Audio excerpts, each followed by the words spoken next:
কত পাখি দেখেছো? দেখো দেখো, এক একটা রং আবার এক এক রকম। হ্যাঁ, এক একটার গলার আওয়াজও এক এক রকম। ইস, আমার যদি দুটো ডানা থাকতো আমি সারাদিন পাখিগুলোর সাথে উড়ে বেড়াতাম। থাক থাক, তোমার আর ডানার দরকার নেই।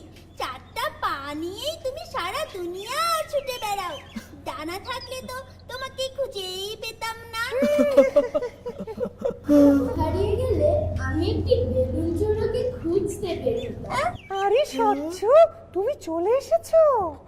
কেমন আছে স্বচ্ছ? স্কুল কেমন হলো আজকে? আরে স্কুলেও আর কি শিখবে, এত বড় হয়ে গেছে এখনো বুদ্ধি শুদ্ধি কিছু হয়নি। বলে আমি হারিয়ে গেলে নাকি বেলুনে চড়ে খুঁজতে বের হবে। আচ্ছা, বেলুনে কি চড়া যায় বলো? বেলুন দিয়ে তো খেলে, জন্মদিন হলে বেলুন ফুলিয়ে মজা করে। আরে গোগো, কি যে বলো, বেলুনে 100 বার চড়া যায়। সেই বেলুনগুলো হয় মস্ত বড়। ভেতর থেকে গরম বাতাস দিলে ফুরফুর ফুরফুর ফুরফুর করে উঠতে থাকে। হ্যাঁ, ও মা, বলে কি? এরকম একটা বেলুন থাকলে তো আমি সারাটা পৃথিবী ঘুরে দেখতে পারতাম। আসলে আমাদের সবারই এই জগৎটা ঘুরে দেখতে ইচ্ছে করে।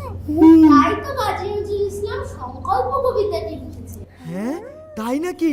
কই কবিতাটা শোনাও। থাকবো না তো বদ্ধ ঘরে, দেখবো এবার জগৎটাকে, দেখবো এবার জগৎটাকে। কেমন করে ঘুরছে মানুষ যুগান্তরে ঘূর্ণি পাকে। এই, মানুষ ঘুরছে মানে কি? আমি তো দেখছি মানুষ হাঁটছে, খাচ্ছে, দাচ্ছে।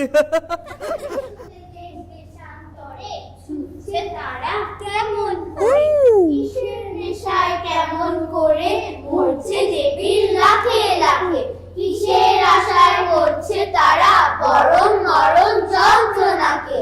কেমন করে বিষ্ণুপুরী সিন্ধু সেচের মুক্তা, কেমন করে দুঃসাহসী চলছে উড়ে স্বর্গপানে, চাপটে ধরে ঢেউয়ের ছুটি যুদ্ধ জাহাজ চলছে ছুটি।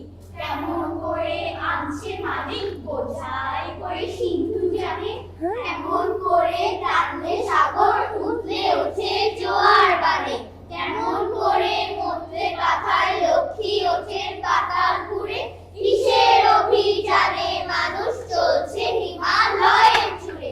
তুহিন রেণু পার হয়ে যায় সন্ধানীরা কিসের আশায়, হাওড়ি চড়ে যায় যেদিকে চন্দ্রলোকের অচিনপুরে।